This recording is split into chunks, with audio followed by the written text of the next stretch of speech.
తెలంగాణ రాష్ట్ర మొదటి ముఖ్యమంత్రి మాజీ సీఎం చంద్రశేఖరరావును సిట్ నేడు విచారిస్తున్న తరుణంలో బీఆర్ఎస్ పార్టీ జిల్లా శాఖ ఆదేశాల మేరకు కరీంనగర్ జిల్లా తిమ్మాపూర్ మండలం ఆలికునూరు గ్రామంలో ఆ పార్టీ నాయకులు నిరసన ధర్నా చేపట్టారు. ఈ సందర్భంగా రాష్ట్ర ముఖ్యమంత్రి రేవంత్ రెడ్డి దిష్టిబొమ్మను దహనం చేశారు.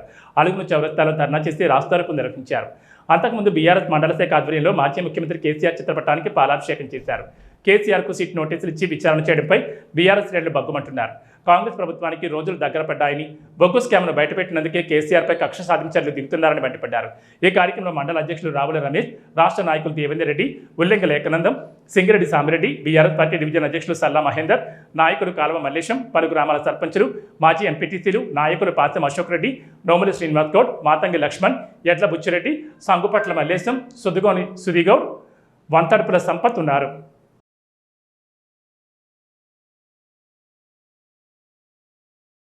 ఈరోజు తెలంగాణ ఉద్యమ నేత తెలంగాణ బాబుకు సిట్టు నోటీసు ఇచ్చారంటే ఒక తెలంగాణ రాష్ట్ర ప్రజలను కించపడుతుండే రేవంత్ రెడ్డికి అవగాహన లేకుండా ఒక పెద్ద మనిషిని ఒక బాబు అయిన కేసీఆర్ను తెలంగాణ తీసుకొచ్చిన కేసీఆర్కు సిట్టు నోటీసు ఇచ్చి తెలంగాణ ఆత్మ గౌరవాన్ని కించపరిచినట్టు దానికి నిజంగా రాష్ట్ర పార్టీ ఆదేశానం ఈరోజు అలుగునూరులో పెద్ద ఎత్తున ఈ ధర్నా కార్యక్రమం చేసినాం. తెలంగాణ జాతిపిత తెలంగాణ రాష్ట్ర తొలి ముఖ్యమంత్రి ఈరోజు ప్రభుత్వం ఏ రకంగానైతే సిట్టు విచారణ కోసం పిలిపించిందో ఇలా యావత్ తెలంగాణ ప్రజలు పార్టీలకు అతీతంగా ఒక చీకటి రోజుగా భావిస్తున్నాం.